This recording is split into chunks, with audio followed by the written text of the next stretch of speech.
Well, good morning, everybody, from the Drake Passage as we're headed back to Ushuaia. A day early, unfortunately, because we're about to hit some 6 to 7 meter seas, and it might take us a little bit of a while. So we got our pool sloshing right now. We're in fairly moderate seas. The wind's picking up, and it's going to get a little shaky, but we'll have a day at sea. Welcome to our first day out on the 2.5-day journey across the Drake Passage on our way back to Ushuaia. The morning is fresh and breezy, and as we bob around at 10-knot pace, the only wildlife we now see are seabirds, and the most abundant of which are wonderfully dappled Cape Petrels, or pintado petrels, that roam the Southern Ocean literally around the bottom of the world with estimated population of 2 million. Now, petrels have a unique structure in their stomachs that create an oil which can be used for long journeys for food, regurgitated to feed young, or sprayed on a predator as a measure of defense. Now, the Seabourn Venture is, as you've seen, a small ship. No casino, no sports deck. There is one ping pong table at the top of the atrium, as evidenced by the odd ball floating past the stairs. But even so, the crew of the Venture always has a little something up their sleeves for fun. Our expedition team had an enrichment lecture this morning by Laura Coogan, comparing and contrasting North versus South Polar regions. That was followed by the Venture Fun Fair. Every department had a challenge for us. Donna dominated the pillow cover challenge.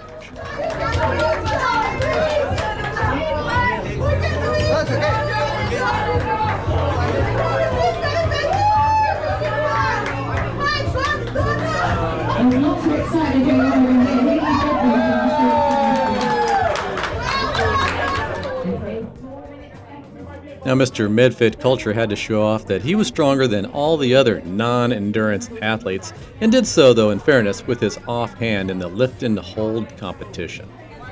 Now, there was an opportunity to guess wine prices from our sommelier, sniff the spice from our chef, and various other Festivus-like competitions throughout the expedition lounge and atrium.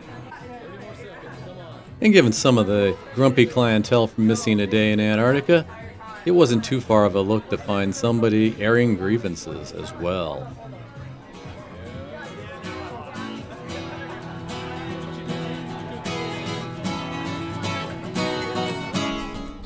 As the noon hour approached, we set up for trivia back in the club. Just a note, the final bonus question was to name the 5 largest cruise ships by passenger count. Hint, they all end with "off the sea." And what were we competing for? Very exciting.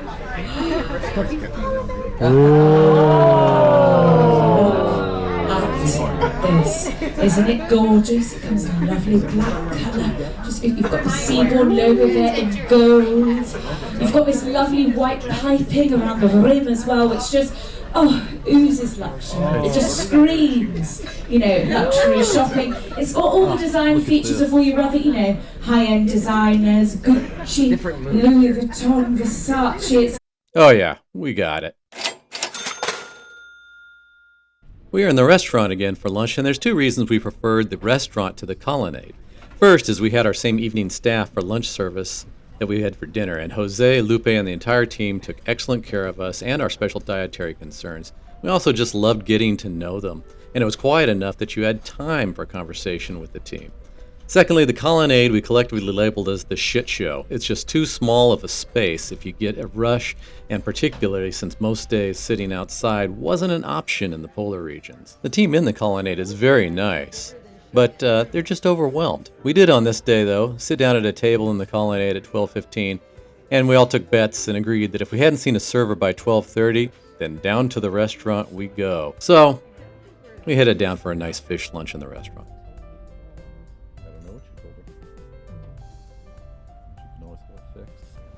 Seas were still relatively okay, so I knocked out 4 miles on treadmill, yes, actually used the gym, before heading off to dinner.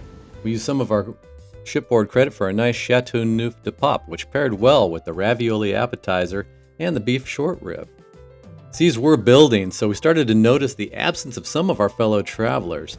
But honestly, after 10 days at sea, our group wasn't feeling the seas too much.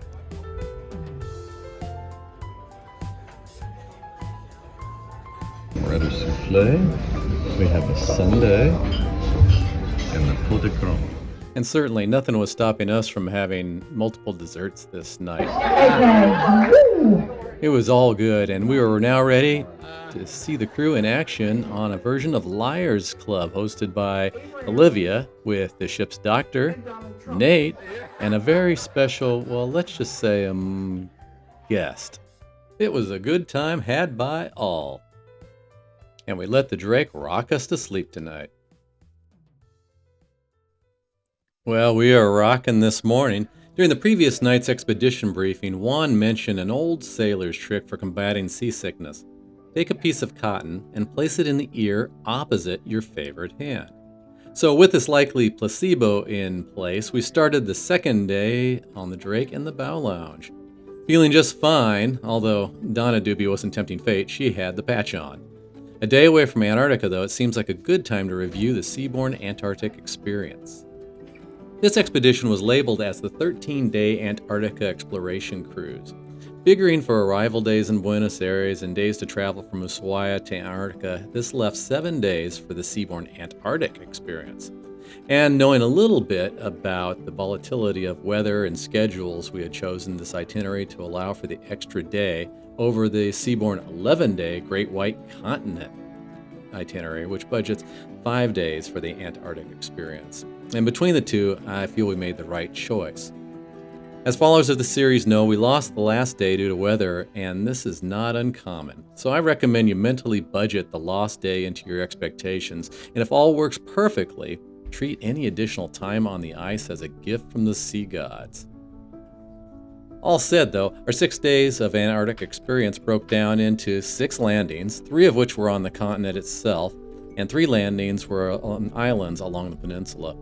Landings in general were budgeted from 1 hour to 1 hour and a quarter on shore. Overall, I estimate we spent 7.5 to not more than 8 hours with boots on the ground.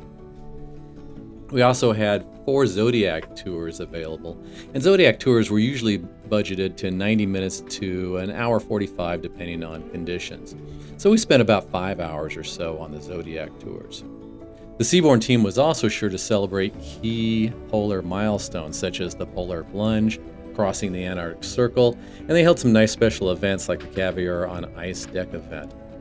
For our traveling partners, they also had a kayak tour planned, but you don't get to pick your time and day when you're booking your kayak tour. They assign you a day, and theirs was on day 7, so they lost that opportunity. For us, the amount of time on shore and in Zodiacs was about the minimum that would make this journey worthwhile. That's to say, we would have loved a little more time off the ship, but we certainly didn't feel cheated on this trip. I think this is important information which will help you make a decision on the value and time proposition of this journey. You're going to travel at least 7,300 miles and spend a small fortune for hours, not days, actually on the ground in the Antarctic. Be sure to research those experiences that will work for you. Ships that'll have 100 or fewer passengers can get everyone off in one group and thus may be able to spend a little bit more time on shore per landing or make 3 stops instead of 2 during a day. We did feel that we were able to fully explore the landing sites we stopped at in the time allotted.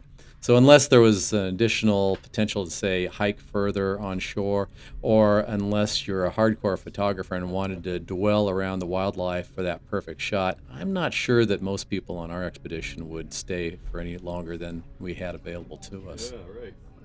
Now, some operators will work to provide, say, a Zodiac tour at the time that a landing group is on shore, and so the guests always have something to do. And to be honest, when we return to Antarctica, this is the style of operator we would like to go with. We definitely would not go on any ship, though, larger than the Venture for such an expedition. A little bit on the wildlife we saw. Well, it was 3 species of penguins, all with chicks, and a 4th if we include the Magellanic penguins in the Beagle Channel. Seabirds other than penguins we saw were albatross, blue-eyed shags, kelp gulls, skuas, Arctic terns, snow terns, and 3 species of petrels. We also saw 3 seal species up close, the crab eater, the weddell, and southern elephant seals. There was 1 leopard seal spotted when we were at Daze Island, but we didn't catch it ourselves. We had some close-up encounters with humpbacks and minke whales, And overall, the spectacular icy environments of Antarctica was one breathtaking view after another, and seeing and hearing the actively calving glaciers was a special memory indeed. Wow! Finally, a note on the expedition team members. From our first step onto the venture, it was clear that the naturalists, guides, and adventurers that made up our team were very passionate about nature and the Antarctic. During sea days and cruising times, there were always multiple team members around the ship ready to engage in conversation and also ready to trade travel stories with guests. One morning, with coffee in hand, we were able to have a discussion with Bob Igglestaff, a guy who actually sailed a 22-foot boat in the steppes of Shackleton from Elephant Island to South Georgia. This team was fantastic.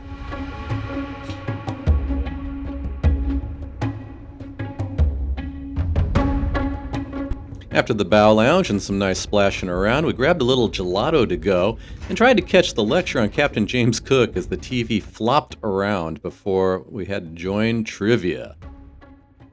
And no, it wasn't Kriller Instincts Day. We had a few members down for the count, so boo, second place. Shame! Shame! Can't win them all. Anyway, on to lunch. And you know, when you're having lunch in near 10-meter seas, lunch can get really, really exciting. I know.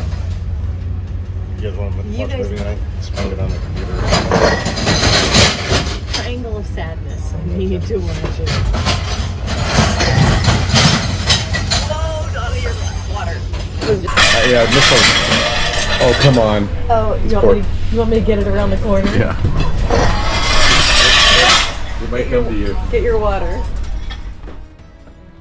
This wave not only left the serving station in shambles, but also threw all the carts, especially the room service carts, around in the kitchen for all those people who were nursing a little bit of seasickness. And it put our lunch on the floor.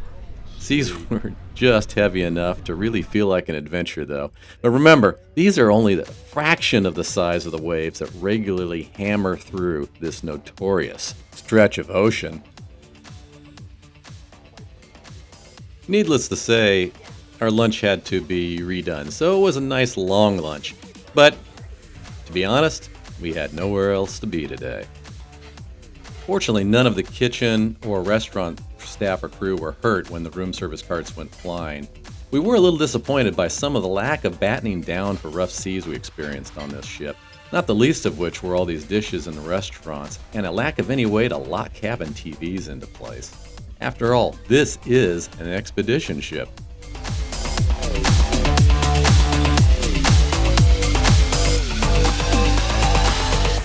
We had definitely found our sea legs on this roughest day across the Drake. So we're going to head off to dinner tonight, and it's surf and turf night in the Colonnade. But due to all the damage earlier, the team broke out the plastic pool wine glasses. They didn't want to risk any more breakage on the floor. Another thing we learned about Seabourn that we hadn't really appreciated in the past is their dessert sundaes are fabulous. And so with a caramel banana split sundae and an espresso souffle, they were really the highlights that overshadowed steak and lobster tonight.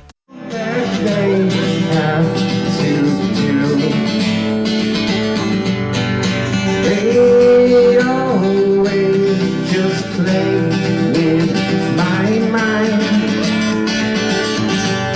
Well, it's the crew talent show night, and that was Nate with his modern love song. We also were treated to Olivia and Dan playing out Phantom and a serenade from the engine room crew, all followed by a little disco in the expedition lounge. Or is that breakdancing tonight? Greek plate dance? Enough of those bad jokes. We'll see you tomorrow in Ushuaia.